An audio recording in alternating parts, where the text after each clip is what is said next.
This is Wandering Universe. In the last video, I discussed the socio-economic state of ancient Egypt, including the River Nile from Herodotus' account that occurred around 455 or thereabouts BC. In this video, I'll be exploring one of the ancient wonders of the world that the fortunate Herodotus explored, the pyramids of Memphis. So, let's go exploring. Herodotus does give a very compelling account of the pyramids, what they look like, whilst probing over the construction design. So rather than boring you with repetitive info about these pyramids, I'm sure you've all heard the same old online 1,000 times. I'll introduce his descriptive analysis he gathered and diagnose how the pyramids appeared to him. So it's up to you whether you want to take his word for it or not. Now that you've got the gist of the River Nile dynamic water system, this part of his journey gets really juicy. Here is a quote from Herodotus, Egypt described, the elaborate tale told by one of the priests. This tale mentioned a king named Shapos. Quote, Shapos, who succeeded this prince Ramsenitius, degenerated into the extremist profligacy, I think that's how it's pronounced, of conduct. He barred the avenues to every temple and forbade the Egyptians to offer sacrifices. He proceeded next to make them labour severely for himself. Some he compelled to hew stones in the quarries of the Arabian mountains, drag them to the banks of the Nile. Others were appointed to receive them in vessels and transport them to a mountain of Libya. For this service, 100,000 men were employed, who were relieved every 3 months. 10 years were consumed in the hard labour of forming the road through which these stones were to be drawn, a work, in my estimation, of no less fatigue and difficulty than the pyramid itself. This photo depicts the very king himself, Shapos, or how he's called Khufu today. What's interesting about his facial features is that he doesn't look entirely African. He looks like he's got a bit of a mix of Indo-European and a bit of African in his DNA. From what I can see, just right in front of me, his ancestors may have come from Northern Europe or northern eastern parts of Europe. We're talking about ancient Siberia. He doesn't look fully Egyptian or purely Egyptian native. I think he's got a bit of a mix, but that's how he looked back then. This is an illustration of King Ramsenitius. The story goes is that this king was one of the wealthiest in Egypt, and he hoarded a lot of gold. We're talking about thousands of tons of gold he hoarded from every part of Egypt and every part of the Middle East.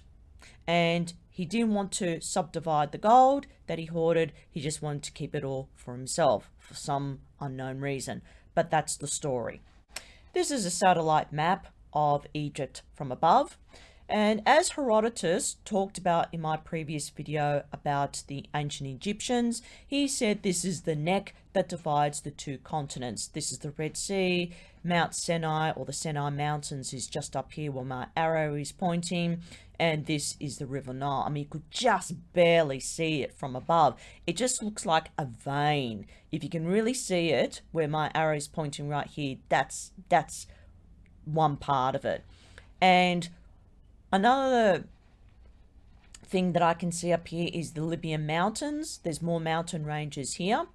And that is Europe, believe it or not. So it's virtually almost a stone's throw away. I mean, metaphorically speaking, but it is in reality a very long way off. You can actually take a cruise if you want and just sail across to the other side and you're already there. So Egypt was virtually almost kind of neighbours with southern Europe, believe it or not. These were one, Herodotus described the Arabian mountains that the stones may have been quarried to build the pyramids. I'd say according to this photograph, it looks like these mountains are situated very far away from the actual site of the pyramids today, if that were the case. And this is just an illustration on how they built the pyramids using ancient construction methods.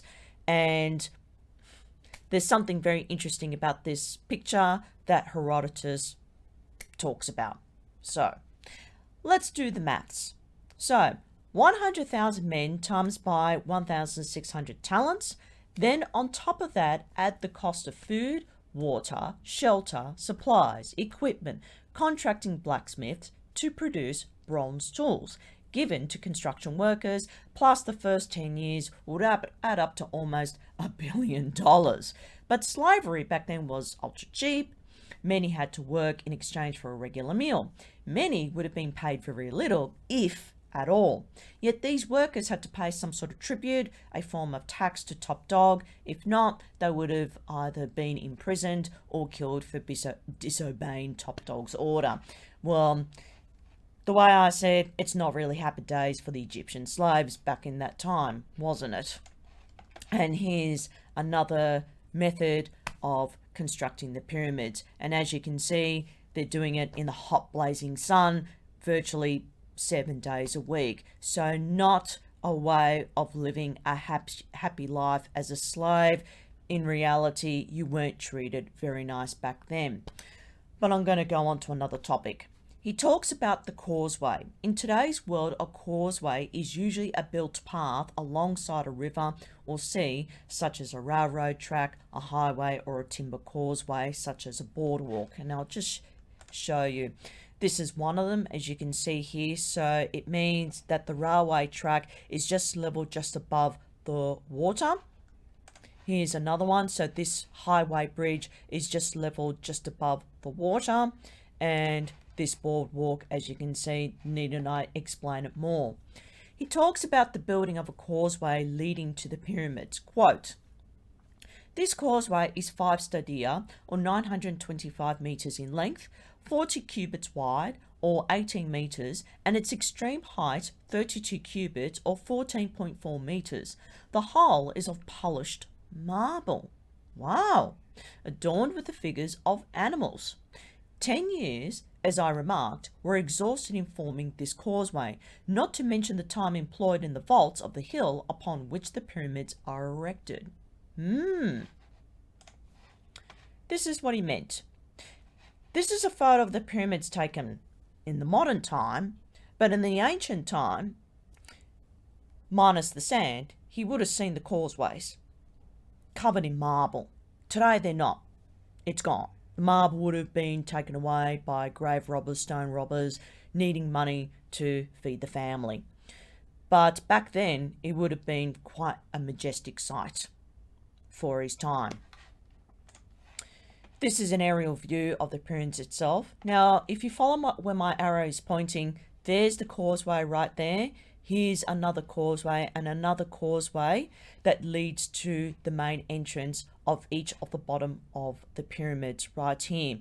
And even though today you don't see any marble that's plastered against the walling of the causeway, but it would have been quite a lovely sight to be seen. And is it possible that water channeled along the causeway so it flows a lot easier to get beneath the pyramid? Is he suggesting this? I don't know.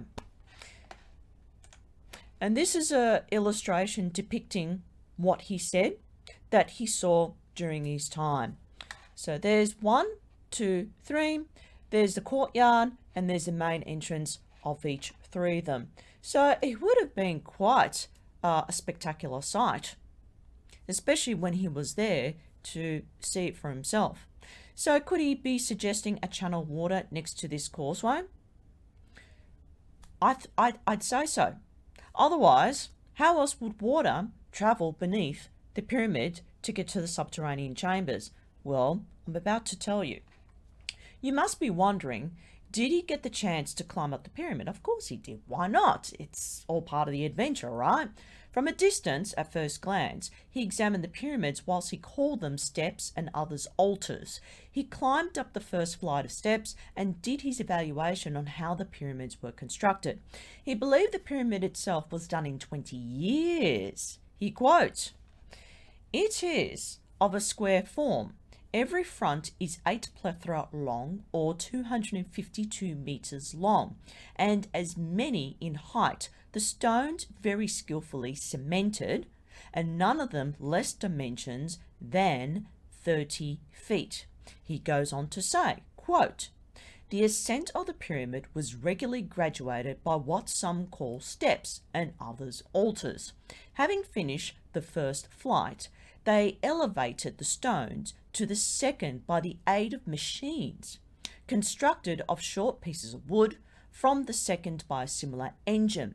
They were raised to the third, and so on to the summit. Thus, there were as many machines as there were regular divisions in the ascent of the pyramid, though in fact there might only be one, which, being easily manageable, might be removed from one range of the building to another as often as occasion made it necessary." All right. Yes, a lot to absorb, a lot to digest there, what he just said, but I'm going to show you a diagram. Okay, now talk about an overkill here. This is what he meant, okay? So I took it from a magazine that was talking about the construction of the pyramids, and this is how they estimated according to his observation. So I'll let you work it out for yourself, and they basically took it like for granted, like as if it were true. This is an illustration someone drew of the slaves building the pyramids. As you can see in the background here where my arrow is pointing, these are the wooden cranes. This is the spiral staircase wrapping around the pyramid, building it level by level, as each of these wooden sleds containing these stone blocks are hauled and dragged all the way to the main construction site right there. Now, there's something a little bit awful about this picture. See this slave here? He's injured. A physician is trying to mend his injury, attend to it. See these? Yes, they were crucified for disobeying an order. See these? Like a little warning post. And see this slave master whipping the back of this slave? Yep, trying to tell him, get a move on, right? Got a job to do, got a schedule to keep, don't waste my time, etc., etc.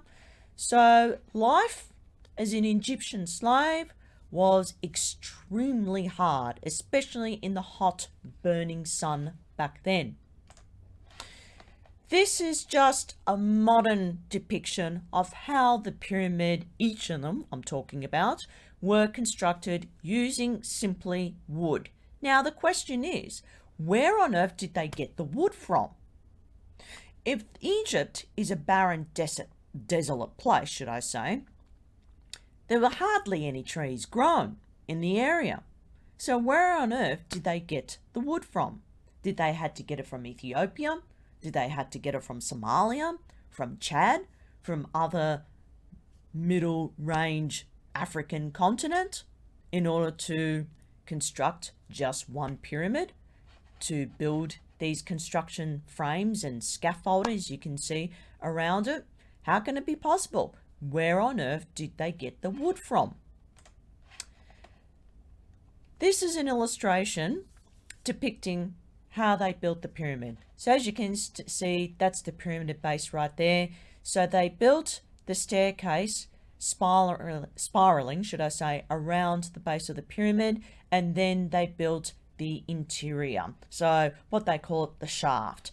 Then they keep going to the next level, building the shaft, and then once they completed the entire construction up to the summit, as Herodotus said, then they lay out the casing, limestone casing, to smooth the surface. How do they do that without using construction cranes? How do they smooth the surface, the outer surface of the pyramid walls without using cranes, without using scaffolding, right? They did this by using the ramp, but surely they would have to use scaffolding in order to do the rendering, right? How else can they smooth out the pyramid? That's a bit of a hole, I'd say, in that theory. And this is what he meant. This is what he was told, how they built the pyramids. So I'll leave that with you to just have a think about for a moment. Firstly, to build a mammoth structure in 20 years is a flat out impossible. Just impossible. Only using ancient bronze tools and primitive construction methods. There is no rational explanation he provided other than the use of wooden cranes, wooden sleds and ropes as a satisfactory apparatus that would complete the job in such an assumed short amount of time. His theory is full of holes. However, when he mentioned the word machine, not implying wooden constructed machines, not strong enough to even lift and level 20 to 100 ton limestone blocks, but a machine, he left a tiny clue that paints a much bigger picture. Could it be possible that while he stood there admiring, studying, analysing the exterior of the pyramids, that he suddenly got a little bit of a hint or a deja vu or a glimpse of the past? I'm not talking about the ancient human past, I'm talking about the pre-ancient past. Could he have seen, maybe, other than wooden construction cranes, this? Could it?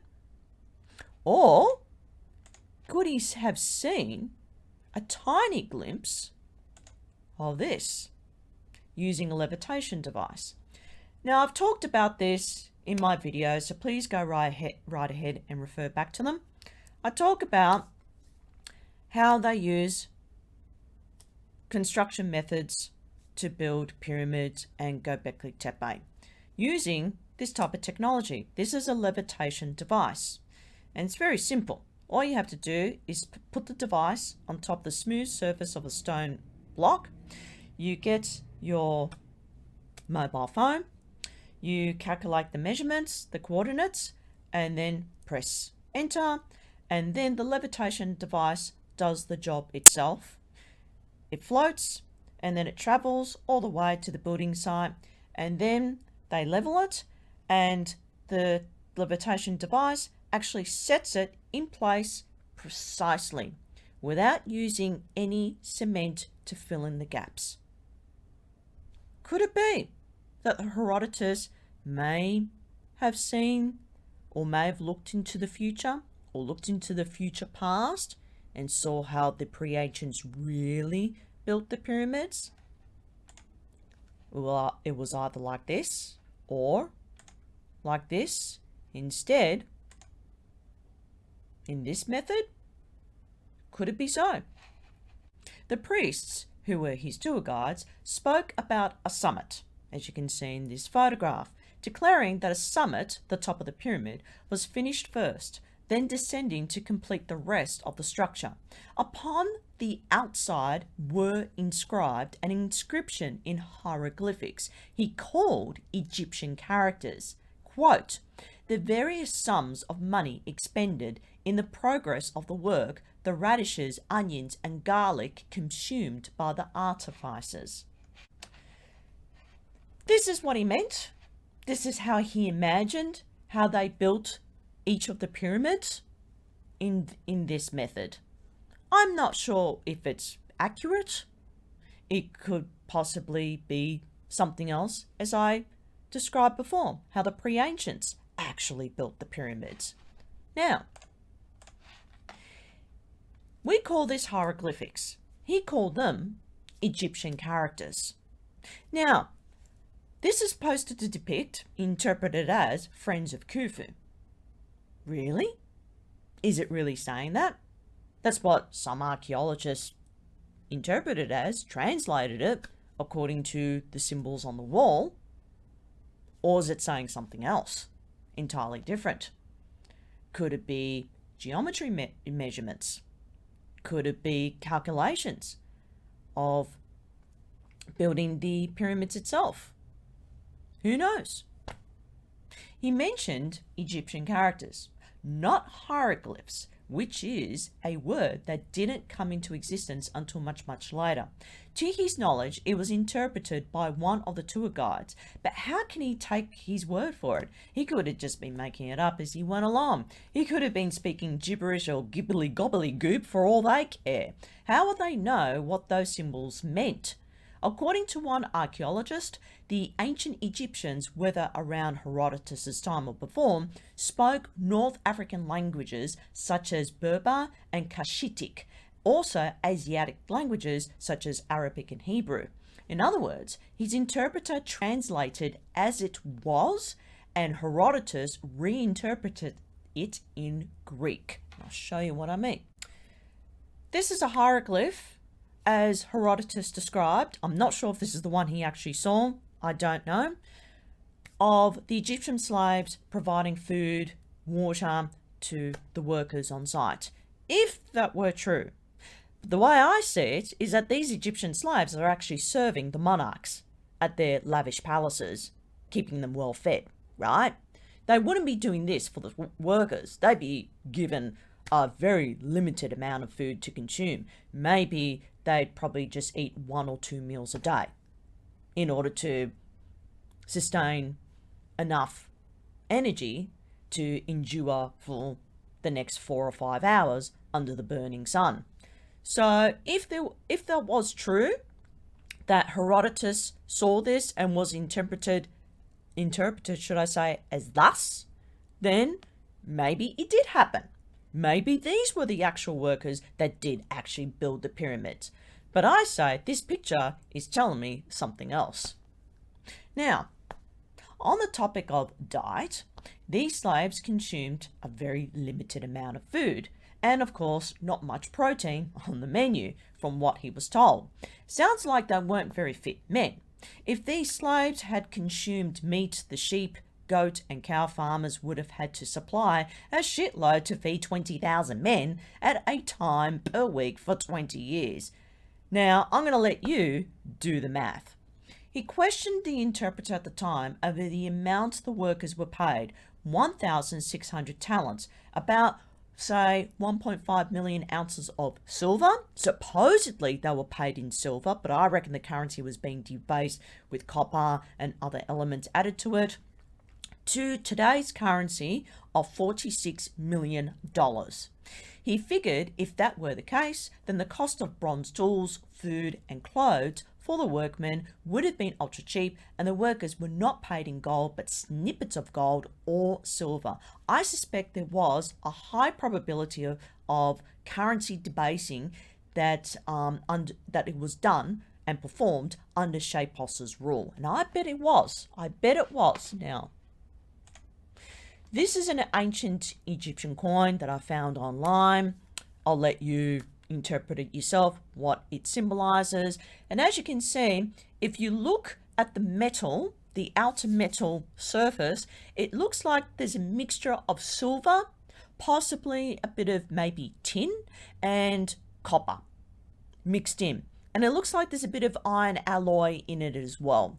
Okay, or maybe aluminium. I don't know if aluminium was discovered back then or much, much later. I don't know, but it looks like this coin had been mixed in with a lot of these metals and circulated it as currency to the masses.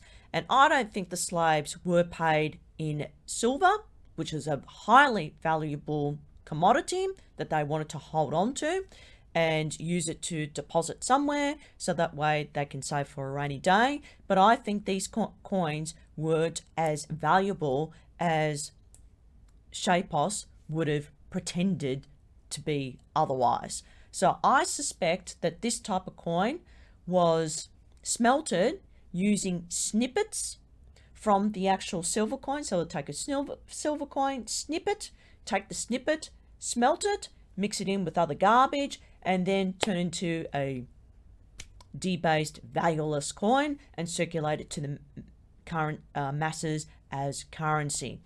So silver was not widely used in Egypt. Copper, tin, yes, but not silver, as it was rarely sourced and highly expensive. Could there have been a debasing of the currency to make it look valuable when it was deflated to a worthless value? And I'll show you what I mean. This is a rare find online. It was very difficult for me to find a photo of the sarcophagus of King Susanes, I think that's how it's pronounced, the first. This sarcophagus is covered and made entirely in silver. A little bit of gold on the crown and on the forehead, the snake emblem, but everything else is made in silver. This is an incredibly rare find, a silver sarcophagus for his time. And in order to smelt silver, you have to go through a bit of a yucky process. They add chemicals to it, including mercury, in order to extract the silver. And it smells. It really does. It's like a sulfuric smell. Anyway, to use that amount of silver to build this sarcophagus is absolutely amazing. I'm not sure how they managed to mine that amount of silver. I'm not sure where they got it from, whether it's northern parts of Africa, whether they got it from Eastern Europe or Southern Europe, or whether they got it from the Middle East. I don't know. But to use that amount of silver would have cost the king a hell of a lot in order to lay himself inside this very box covered in majestic metal. So it's just amazing that most of the coffins were covered in gold, built with gold layering, because it was cheap and it was easily to find and they could afford it. But I'm not sure how he managed to afford a silver coffin. I don't know. This is also a rare find. This is actually an Egyptian silver coin, believe it or not. The criteria, the age of this coin is about 2089 CE, this silver coin. And it depicts of some Egyptian pharaoh right there during its time. And I'm not sure what these symbols are depicting, but silver coins were a very valuable commodity, and these were coins that weren't easily circulated and weren't easily spent amongst the masses. So it was silver was a limited supply. So if you wanted to be paid in silver, boy, you really had to do something pretty extraordinary to the king, for the king and queen, in order to be paid this amount of money. He also said that Shapos's brother, Chephren, who built a pyramid but less than his brother's one. The first pyramid they built had subterranean chambers, or apartments as he called them. He said that, quote, the second pyramid had no subterraneous chambers, any channel for the admission of the Nile, as the other pyramid surrounds an island where Shapos's, should I say, is buried. Is this what he's talking about? These underground subterranean chambers, as you see in front of you? Is this what he saw? Did he actually crawl through underneath the pyramid? Wow, that's an incredible find, what he discovered back then. And even just go through the main entrance to get to the main king's chamber, or should I say the king's chamber? Did he? And called it apartments? Wow. Whether he actually went in Khufu or Khafre or Menkaure, I don't know. But he only just said one of them because he believed the second one didn't have subterraneous chambers. Well, we just found them recently, so he was wrong about that one. But he was correct about this one. Now that's some pretty profound information he just divulged there. Now, this is a graphic drawing of the Great Pyramid, the interior of the Great Pyramid. And as you can see, the subterranean chamber. Could it be that what he saw back then as he climbed it down, that he imagined water channeling through the subterranean chambers that supplied something into the apartments or chambers to do something that he may have had a little glimpse of? Is it to do with electricity or something else? I'm going to show you something else. He saw this. Believe it or not, he actually saw this when he stepped inside, climbed up the gallery, and went through the first chamber. Interesting. He also went inside this chamber. Pretty amazing. Now, it gets a little bit juicier here. The second pyramid, the ascent, is entirely of Ethiopian marble of divers or mirrored of colours, but it is not so high as the larger pyramid. It stands by 40 feet. He said, quote, "The second stands on the same hill as the first one built by his brother, and the hill itself is about 100 feet high. Mycenaeus, son of Shapos, succeeded Chephron, built another pyramid before his death, not by 20 feet high as his father's. It was a regular square on every side, 300 feet in height, and as far as the middle, I think he's talking about the middle chamber, interior chamber is concerned, it is of Ethiopian stone." So could it be that this granite actually came from Ethiopia? Wow, that's a long way to haul that much granite to build this interior chamber. Whew, could it be? I don't know. Some Greeks believed it was built by Herodotus, the courtesan.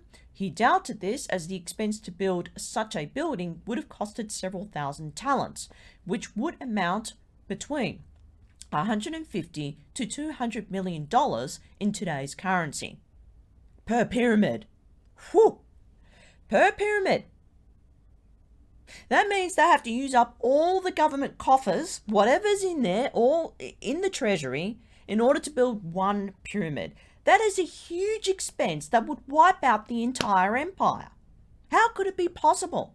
$150 to $200 million each consumed by building this magnificent infrastructure that these monarchs, let alone were clueless about money, could afford to build something like that.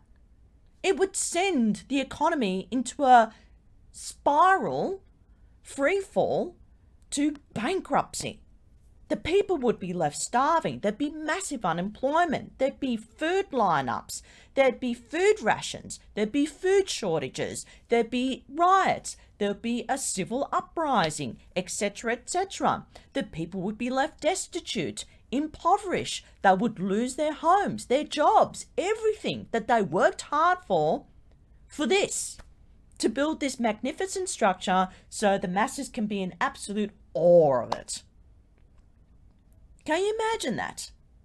How on earth that they managed to get all the gold that they found in North Africa, in Ethiopia, or somewhere in the Middle East, to pay the workers, not in gold, but debased of silver, which added a lot of garbage to it to make it look like a valuable coin, and yet all the gold was kept by the monarchs, that they hoarded it themselves for whatever reason, to spend it with absolute abandon on luxury items that are equivalent to that you see in Monaco today.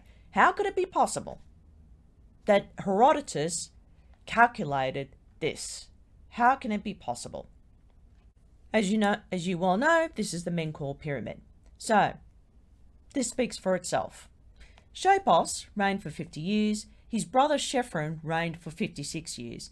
In the space of 106 years, oppression and economic calamity by their scrupulous ruling. We're talking about the monarchs here.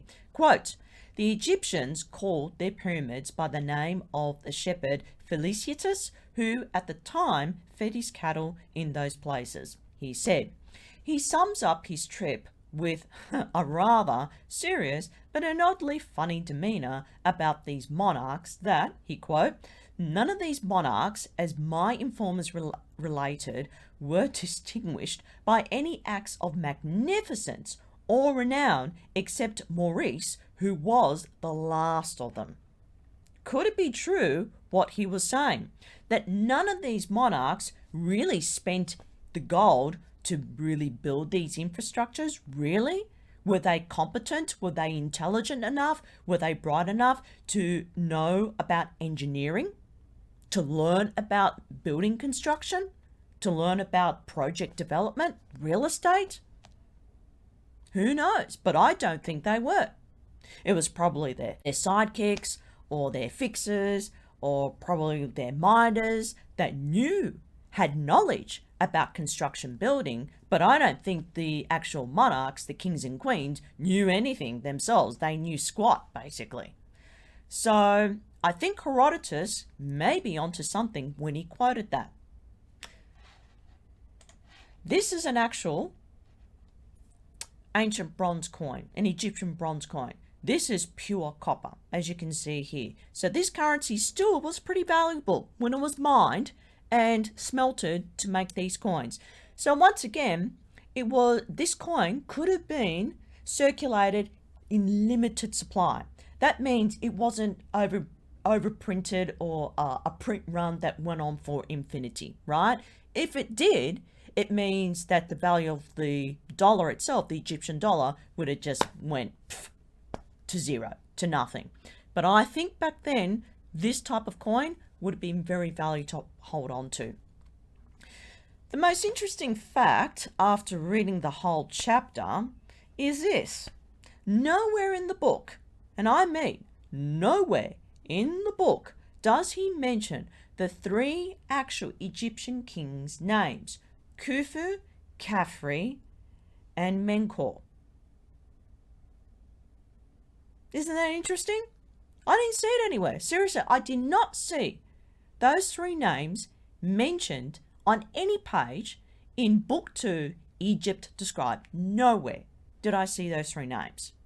However, if they were mentioned in his book, he would have said this word synonymous, meaning translated to this word, in Greek. So what's going on? What's mainstream not telling us? We hear one thing, but they don't tell us the other. They talk the talk, but don't walk the walk. A few do, but not many. Why is that? Because Herodotus said the Greek names, the king's names in Greek, but he wasn't told these Egyptian names.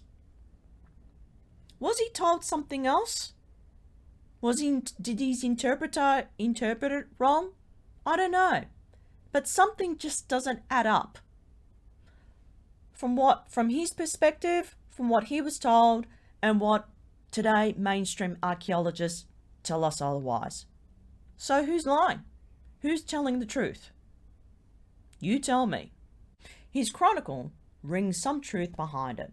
Although it's not entirely accurate, it does bear some weight to what he saw and wrote it down, as it were. If Herodotus made history, he certainly opted to do so. Dissenting the River Nile system with an objective approach does have some ground to stand on.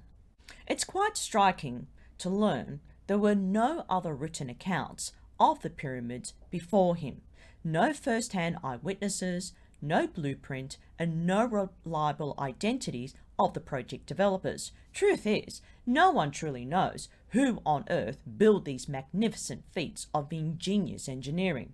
It was as if any written account thousands of years prior suggests that the evidence was wiped clean. But by whom? Herodotus was definitely onto something. Despite told accounts from his unreliable sources, he had a sense that the pyramids were actually much older than at first glance. Today's perception of Herodotus's written work does bear scrutiny, yet there is a lot of plausible deniability from mainstream archaeologists, historians, and academics blindsided by alternative facts. They simply grabbed Herodotus's theory and took it as gospel. The amounting evidence from alternative sources is clear, weighing more towards other intelligent life forms that utilize highly advanced quantum technology that greatly surpasses ours. Herodotus made history and left behind a legacy to remind us not all is as it seems. The secret archaeology circle denies reality and substitute their own. This suggests they are too embarrassed to admit they made a mistake. That's all for now.